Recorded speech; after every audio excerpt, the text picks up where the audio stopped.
Hola, hola, espero que estén muy bien, que estén teniendo un excelente día. El día de hoy nos encontramos en nuestra clase de geografía para la preparatoria de la Universidad de Insurgentes, Campus Norte. Soy el profesor Iván Cortés López y el día de hoy vamos a abordar un tema que tiene que ver desde estos ámbitos con nuestra vida cotidiana, pues sobre todo como mexicanos. Tomado de nuestros programas de la UNAM, tal cual, el tema lleva por título Tectónica Global y Formación de Yacimientos Minerales y Energéticos.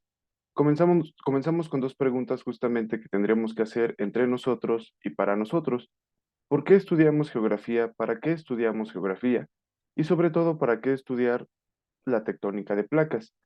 Como mexicanos y habitantes probablemente, si no es que del continente americano, si no es que en general, pues del planeta Tierra, la geografía nos va a ayudar a entender ciertas condiciones como la sismicidad o la explicación del origen de los relieves de la Tierra. La tectónica de placas va a abordar, y esa es la relación que tiene que ver con México, la sismicidad, por ejemplo, y la conformación de la litosfera en placas tectónicas. México es un país que se ubica sobre 5 placas tectónicas, lo cual ha provocado actividad sísmica a lo largo de su historia. El desplazamiento de las placas tectónicas también genera actividad volcánica y es un elemento deformador del relieve.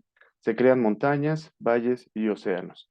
Como mexicanos, ¿qué tan común es entender que se puede abordar simplemente desde la geografía, que nuestro continente se ubica sobre 5 placas, que los sismos se encuentran a lo largo de nuestra historia, la actividad volcánica también, tenemos volcanes todavía activos, y pues justamente esto en función también del aprovechamiento y la conformación del relieve de la atmósfera?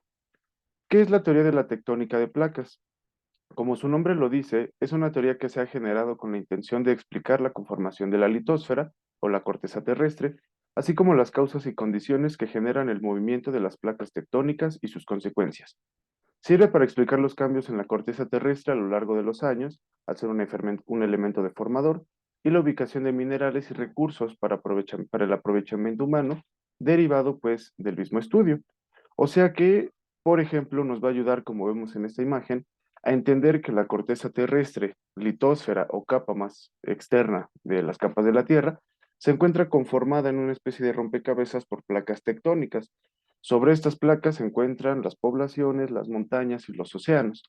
Debajo de la litosfera se va a encontrar la astenosfera o una capa que justamente es semilíquida, que se encuentra de material incandescente, que la explicación de la teoría nos diría que el material es expulsado del centro hacia arriba y este material caliente solamente tiene dos salidas, o sale literalmente por las chimeneas o los volcanes de la corteza terrestre, o si la presión no es suficiente, choca con la parte interior de la litosfera, baja, se vuelve a enfriar, vuelve a ser calentado y expulsado con el nuevo material, y esto genera un círculo que vamos a llamar corriente de convección, lo cual genera el movimiento de las placas tectónicas y a su vez el movimiento genera sismicidad y actividad volcánica. Como dato curioso, ¿sabían que las culturas prehispánicas de México, al estar en esta misma posición, en el continente geográfico, digamos, sufrieron a lo largo de su historia los sismos, tanto que los incluyeron dentro de su religión y cosmovisión? Olin, para los antiguos nahuas, podría ser representado así y hacía referencia al movimiento de la Tierra, de los astros o de la vida misma. Tenemos un pequeño glosario de términos para que se pueda manejar y desarrollar lo que hemos visto y lo que conlleva este tema. Finalmente vemos también un esquema que nos habla entonces que aborda la tectónica global o la tectónica de placas.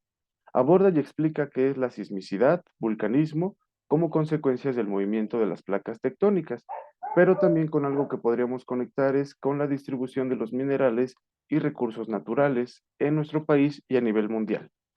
En un esquema vemos justamente cómo por estado, qué porcentaje se da a la minería nacional.